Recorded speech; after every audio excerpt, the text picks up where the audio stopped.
लड़ाई जमशेदपुर की वो लड़ाई है जब झारखंड के मुख्यमंत्री रघुवर दास और निर्दलीय सरयू राय चुनाव लड़ रहे थे। मतलब वहाँ जैसे हमको दिख रहा था कि जनता चुनाव लड़ रही है, ठीक बांकीपुर में भी प्रशांत किशोर चुनाव लड़ रहे हैं, ऐसा कहीं नहीं लग रहा था। हम 20,000 से कम मार्जिन तो हम नहीं देख रहे थे किसी। हमने जब बीजेपी के लोग भी कहते थे कि नहीं हम 10,000 से जीत जाएंगे, तो हम कहते थे कि नहीं 10,000 से तो आप लोग नहीं जीत सकते।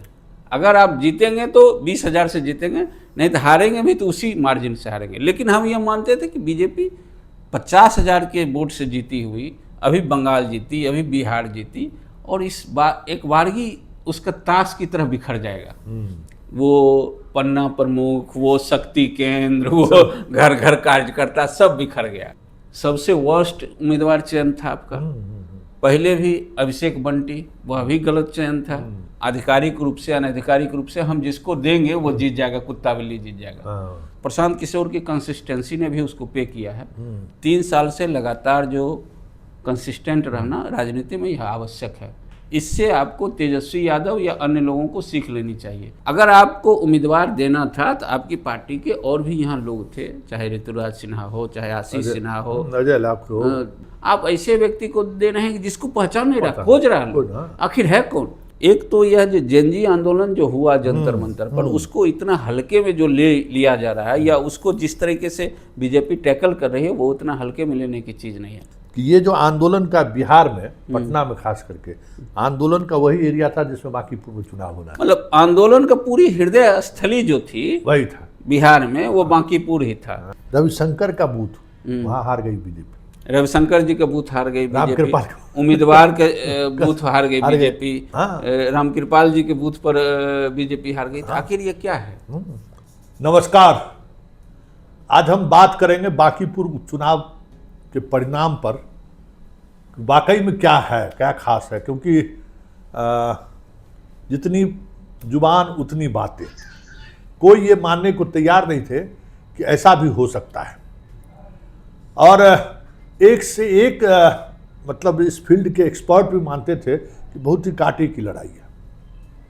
लेकिन शुरुआती दौर से ही हमें लग रहा था कि ये लड़ाई जमशेदपुर की वो लड़ाई है जब झारखंड के मुख्यमंत्री रघुवर दास और निर्दलीय सरयू राय चुनाव लड़ रहे थे।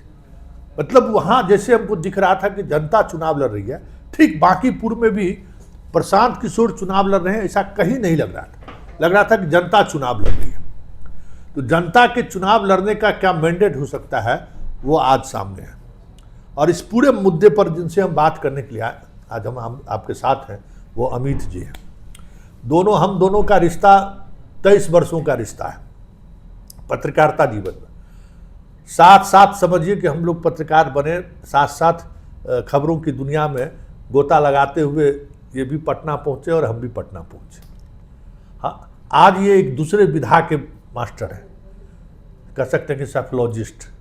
जितने बड़ी बड़ी पार्टियां हैं, उसका चुनाव कैंपेन का क्या तरीका होगा, चुनाव कैंपेन में किस तरीके के स्लोगन का इस्तेमाल कीजिए कि आप जो बढ़त बनाने का जो तरीका आज के दौर में होता है टेक्नोलॉजी का, अभी उसके एक्सपर्ट हैं।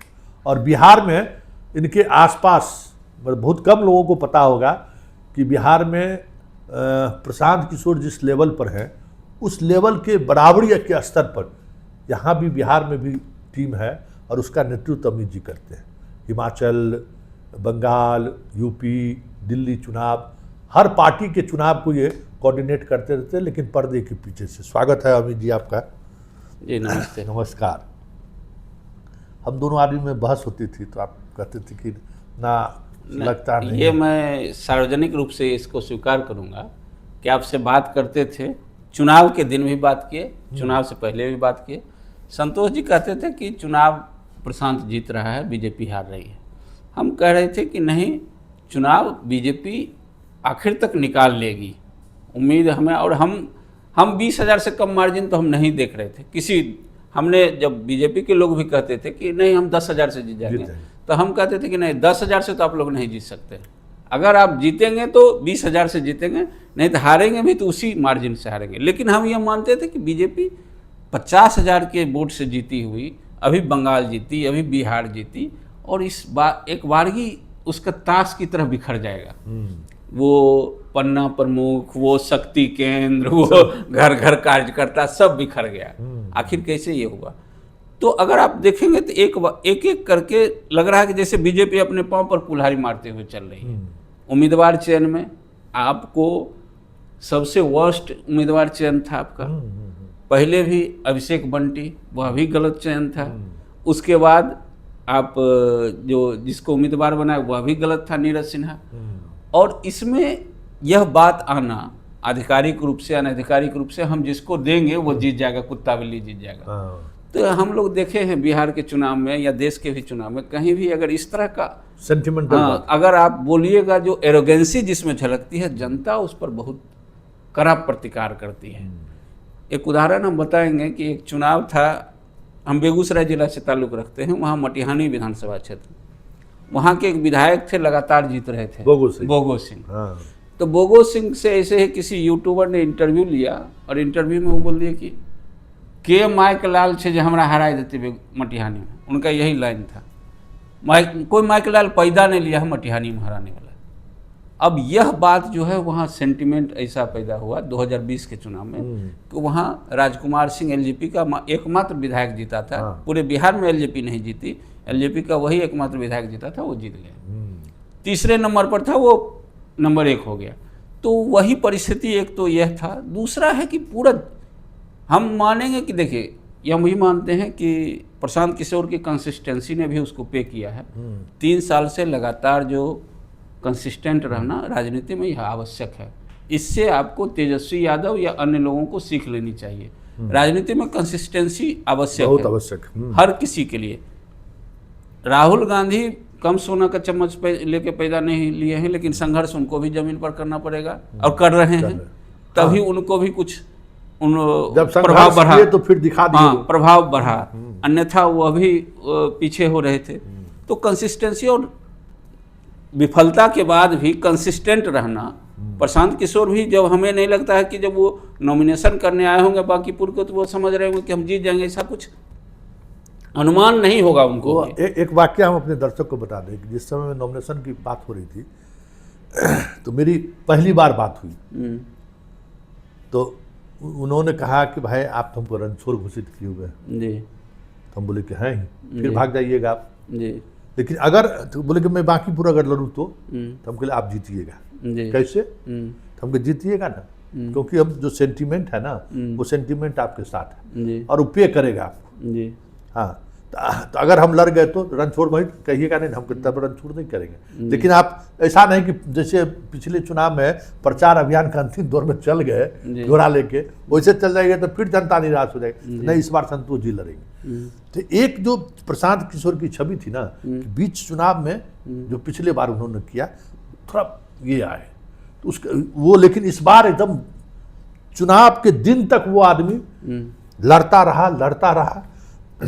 और ये भी देखिए, छोटे छोटे स्तर पर ही सही बहुत सारा चीज़, जैसे आपसे चर्चा कर रहे थे कि मनीष कश्यप को उसने पूरी तौर पर इस पूरे एपिसोड से बाहर रखा।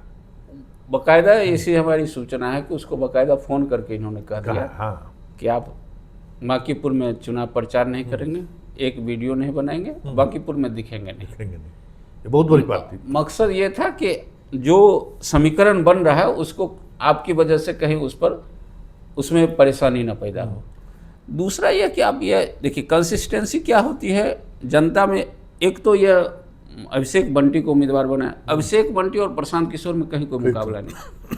अगर आपको उम्मीदवार देना था तो आपकी पार्टी के और भी यहाँ लोग थे, चाहे ऋतुराज सिन्हा हो, चाहे आशीष सिन्हा हो, जो भी लोग हों, जो भी यहाँ जिनका प्रभुत्व दिख रहा है, ठीक है, आपके ही सामाजिक समीकरण के, आप कास्ट समुदाय से ही चाहते हैं तो कास्ट समुदाय से ही आप उस तरह के व्यक्ति जो कहीं ना कहीं सामाजिक रूप से सक्रिय हो या जिसका कोई फेस वैल्यू हो, आप ऐसे व्यक्ति को दे रहे हैं जिसको पहचान नहीं रहा, खोज रहा है आखिर है कौन। मतलब, और आप कह रहे हैं क्या कि हम अपने मतलब सबसे छोटे कार्यकर्ता को दे रहे हैं। तो इसी का परिणाम तो अभी दतिया में भी दिख रहा है ना। आज दतिया में जो परिणाम आया है, इन्होंने फील्डिंग बहुत अच्छी की कि आज़ाद समाज पार्टी को से भी उम्मीदवार उतरवाया, पूरी कोशिश की, 21,000 वोट उसको आया भी, तब भी वो हार गए 6,500 6,000 के वोट से। तो आखिर क्यों ऐसा हो रहा है? ऐसा इसलिए देखिए, एक तो यह जो जेनजी आंदोलन जो हुआ जंतर मंतर पर, उसको इतना हल्के में जो लिया जा रहा है, या उसको जिस तरीके से बीजेपी टैकल कर रही है, वो उतना हल्के में लेने की चीज़ नहीं है। आपको अपने पड़ोस के देशों से सबक लेना चाहिए। एक बात और हम चाहेंगे कि दर्शकों तक ये बात आप जरूर कहें कि ये जो आंदोलन का बिहार में, पटना में खास करके आंदोलन का वही एरिया था जिसमें बांकीपुर में चुनाव होना है। मतलब आंदोलन का पूरी हृदय स्थली जो थी वही था बिहार में, वो बांकीपुर ही था। आप गांधी मैदान से लेकर के डाक बंगला या हड़ताली मोड़ तक जाइएगा, वो पूरा यह विधानसभा है। यही विधानसभा का पूरा विधानसभा से ही जुड़ा हुआ है, एकदम विधानसभा की हृदय स्थली है बांकीपुर की। अब उसमें आप इतना बड़ा आंदोलन हो गया, और इसमें स्वाभाविक रूप से जब आप यूथ में आप जाइएगा, खास करके जो जेनजी वर्ग है, आप कभी भी, आज वो जेनजी है, कभी वो 74 के दौर में जेन एक्स था, 89 के दौर में मिलेनियल था, या आप 2011 के दौर में भी वो मिलेनियल या जनरेशन एक्स के ही लोग जो थे, तो उन लोगों ने परिवर्तन किया। हर दौर में ऐसा ही होता है। यूथ उसी रूप में आता है, उसी रूप में, और फिर उसमें थोड़ा सा जाति इररिलेवेंट हो जाता है। तो मतलब लगता है कि जैन जी का इम्पैक्ट पड़ा। इम्पैक्ट तो पूरी तरह से पड़ा। वो आप देख लीजिए, दतिया हो या बांकीपुर हो, दोनों चुनाव का रिजल्ट दिखा रहा है। सबसे आश्चर्य है कि रविशंकर का बूथ वहाँ हार गई बीजेपी। रविशंकर जी का बूथ हार गई बीजेपी, उम्मीदवार के बूथ हार गई बीजेपी, रामकृपाल जी के बूथ पर बीजेपी हार गई। आखिर ये क्या है? यह तो देखिए, सबसे बड़ी बात है कि एक ऐसी पार्टी जिसका संगठन नहीं है, जिसका उम्मीदवार जीता है उसका संगठन नहीं है। हर वार्ड छोड़ दीजिए, हर बूथ छोड़ दीजिए, हर वार्ड में उनके कोई प्रतिनिधि मजबूती से हो, ऐसा नहीं था, ऐसा नहीं था। और एक तरफ पन्ना प्रमुख है, सब कुछ है, शक्ति केंद्र प्रमुख है, मंडल अध्यक्ष है, मतलब एक सीरीज ऑफ कार्यकर्ता है। उसके बाद आरएसएस के बहुत सारे संगठन जो काम करते रहते हैं, उसका इतना बड़ा मॉडल। उसके बाद नगर निगम में आप, विधानसभा में आप, राज्य सरकार में आप, लोकसभा में आप, देश में सरकार आपकी, उसके बाद आपकी यह एक विराट पराजय। इसका तो कारण साफ साफ समझ में आता है कि जनता नाराज थी ना। 50,000 का वोट का मार्जिन अब 20,000 से हार रहे हैं। मतलब कितना बड़ा परिवर्तन हुआ है। कहाँ 96,000 वोट लाए और इस बार 40,000 वोट पे लटक गए। तो आपको जनता को यह समझ लेना कि नहीं, जनता जो है, मतलब हम उसके ठेकेदार हैं। राजनीति में ऐसा चलता नहीं है। आज राजद जो भुगत रही है उसका भी कारण यही है कि आप ये टेकन फॉर ग्रांटेड ले लीजिए। हाँ, टेकन फॉर ग्रांटेड ले लीजिए कि ये वोट हमारा ही है, इसके तो हम ठेकेदार हैं, ये हमसे कहाँ जाएगा। तो बीजेपी के साथ भी यही है। बीजेपी भी ये ले रही कि नहीं, ये तो हमारे हैं, सवर्ण मेरा ही है, व्यापारी हमारा ही है, कहाँ जाएंगे हम, तो सब देना ही है सब हमारे। एक और बात देखने को मिला, वोटर का जो सोच आपको बता रहे हैं कि 9 बजे तक सब्जी मुसलमान का बूथ और यादव का बूथ जो दोनों पर हमारी नज़र थी। 9 बजे तक वो लोग राजद को वोट अच्छे तरीके से, ये जो 12-14 हज़ार वोट है वो 9 बजे तक का इम्पैक्ट। लेकिन 9 बजे के बाद अचानक लगभग 9:30 पौने 10 बजे हम लोग कहा कि नहीं, अब हम लोग निर्णय बदल लिए हैं। वो क्या निर्णय बदल लिए हैं? तो व्यापारी उसको वोट नहीं कर रहा है, अब हम लोग प्रशांत किशोर को वोट कर रहे हैं। तो अमूमन ये सब चीज़ें गांव में होता है जी। हाँ, तब कि भाई यहाँ शहर में कैसे कम्युनिकेट कीजिएगा आप लोग? तो नहीं, सब बात हो गया है। तो वोट का देखिए ना, अभी स्लो हो गया है, अब 10 बजे से हम लोग वोट गिराएंगे। रिजल्ट आप देखिए कि भाई सब्जी बाग जहाँ मंदिरी में लीड करता था, वहाँ वो लड़ाई में नहीं है, कहीं नहीं है, कहीं नहीं लड़ाई, कहीं में।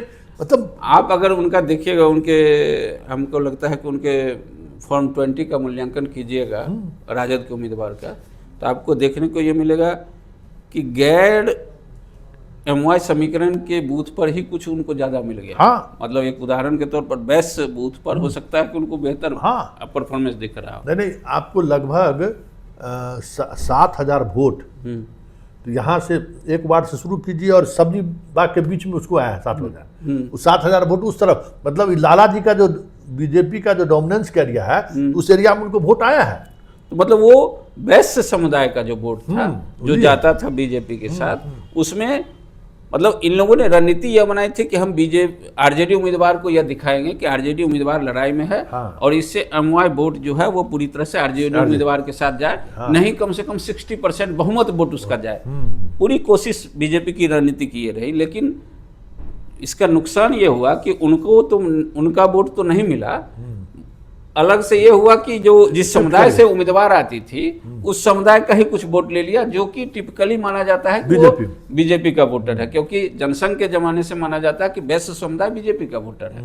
अगर इस पूरे चुनाव का मूल्यांकन कीजिएगा संतोष जी, तो आप जनजी नंबर 1 है, जनजी आंदोलन से हुआ, नंबर 2 है उम्मीदवार चयन और ये कुत्ता बिल्ली का जो स्लैंग यूज किया गया वो, तीसरा आप देखिएगा कि नीतीश कुमार का फेस। हाँ, आप जिस तरह से नीतीश कुमार को हटाए हैं उसका गुस्सा है, उसका असर है, खास करके महिलाओं में, अति पिछड़ों में और नीतीश कुमार के समुदाय के वोटरों में। वो तो आपको बता ही थे जी कि कुर्मी और क्या कहते हैं चंद्रवंशी बगावत किए हुए था, किस तरीके से जो है ना हम वोट ही नहीं देंगे। जी 25 से 30 नीतीश था ना जी, आप कैसे उसको हटा आप दिए? बीच में कैसे हटा दिए? और चौथा भरत तिवारी का एनकाउंटर, हाँ, वो भी नुकसान किया है। वह मोमेंटम शुरुआत में प्रशांत किशोर को भरत तिवारी के एनकाउंटर से मिला, और अगर इस पूरे प्रकरण में कहिएगा तो पांचवा ये है कि प्रो इनकम्बेंसी वोट ही नहीं था ना। मतलब सम्राट चौधरी जी के पक्ष में मुख्यमंत्री हैं, 3-4 महीने के मुख्यमंत्री हैं, और इस उनके पक्ष में वोटर नहीं थे ना। इससे उलट ये था कि उनके खिलाफ में वोटर थे। एक और वर्ग है जिसको रेखांकित करने की जरूरत है, वह वर्ग है बिहार में एक ही वर्ग है जो इसका इकोनॉमिक सिस्टम को देखता है, वो वर्ग है यहाँ का संवेदक समुदाय, ठेकेदार समुदाय। वो भीषण पीड़ित है, सबका पैसा फंसा हुआ है, सब बेचैनी में है।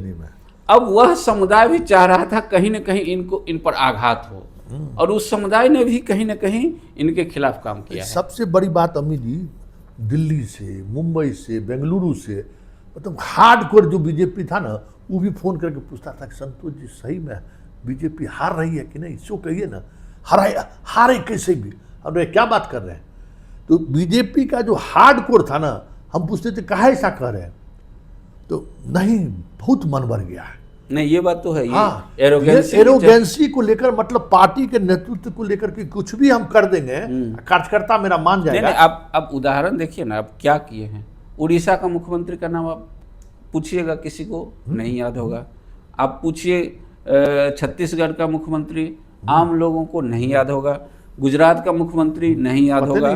मध्य प्रदेश का मुख्यमंत्री थोड़ा कुछ दिन रहे थे मंत्रिमंडल के, शिवराज सिंह मंत्रिमंडल में थे, इसलिए थोड़ा बहुत उनको जानता है, लेकिन वो भी लीडर नहीं थे। राजस्थान का मुख्यमंत्री वही, दिल्ली का मुख्यमंत्री वही, हरियाणा का मुख्यमंत्री वही। तो आप इस तरीके से आपने प्रयोग किया, फिर आपने विधानसभा लीडर आप नर्चर होता है, उसके बाद ना आप उसको उत्तरदायित्व उस लेवल का देंगे। आप किसी को भी उठा करके बना देंगे। बताइए, नितिन नवीन को आप राष्ट्रीय अध्यक्ष बना दिए भाई, अपने कॉन्स्टिट्यूंसी में तो वो अभी एस्टेब्लिश हुआ ही नहीं है। बिहार के पॉलिटिक्स में कोनो महामाया बाबू है?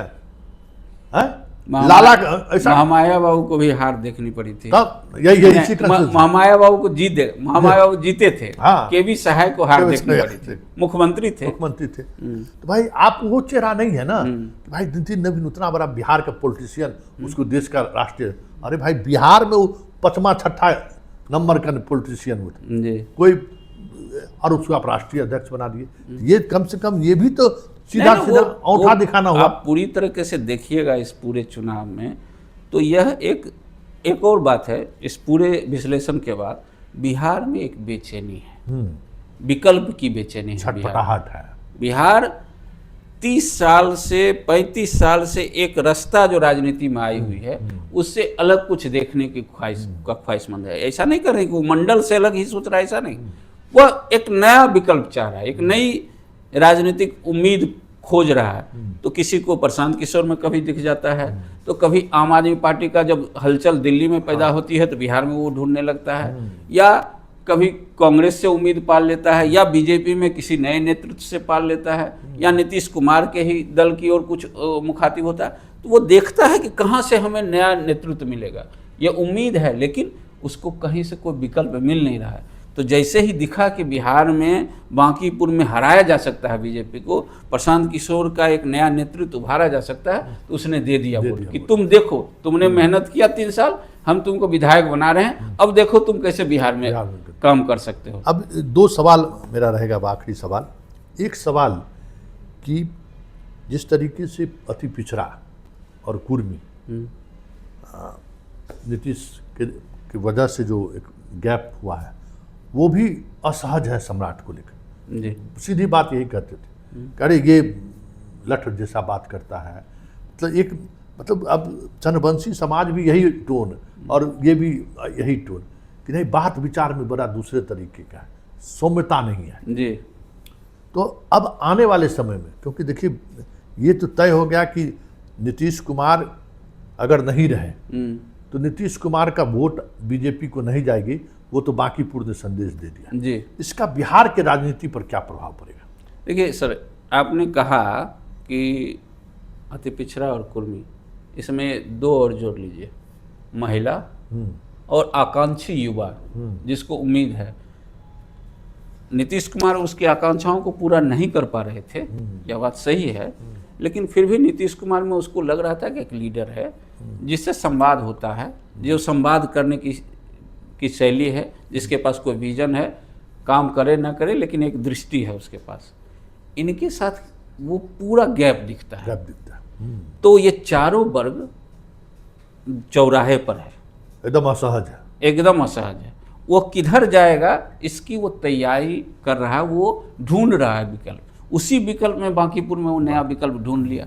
लेकिन अब यह है कि क्या प्रशांत किशोर उसको राज्यव्यापी विकल्प दे पाएंगे, यह एक चैलेंज होगा। क्योंकि प्रशांत किशोर में भी एक बहुत बड़ी कमी है कि वह है उनका जो बीजेपी जिसके खामियाजा भुगत रही है, वो प्रशांत किशोर में भी है, एरोगेंसी। अगर वो एरोगेंसी पर अपना काम करें और सांगठनिक रूप से, क्योंकि वो चुनावी रणनीति सब जगह बनाए हैं, काम किए हैं, तो स्वाभाविक है ग्राउंड की समझ होगी भी। और 3 साल से जब बिहार में घूम रहे हैं तो बहुत सारी चीज़ों को बिहार में समझे भी होंगे कि ग्राउंड पर किस तरह से संगठन बनाया जा सकता है, किस तरह से माहौल बनाया जा सकता है, वो सब समझ रहे हैं। लेकिन सबसे है कि नेतृत्व की, बिहार में नेतृत्व की एरोगेंसी बर्दाश्त नहीं होता है।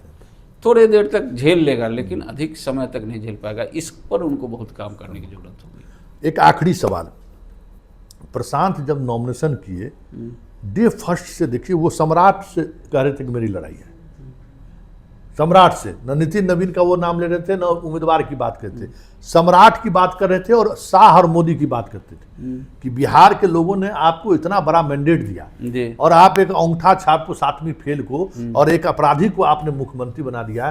देश की बिहार की जनता आपको माफ नहीं करेगी, हमारी लड़ाई सम्राट से है। अब रिजल्ट सामने है, इस प्रशांत किशोर के इस नैरेटिव को जनता ने भी एकदम सर आंखों पर लिया है जी।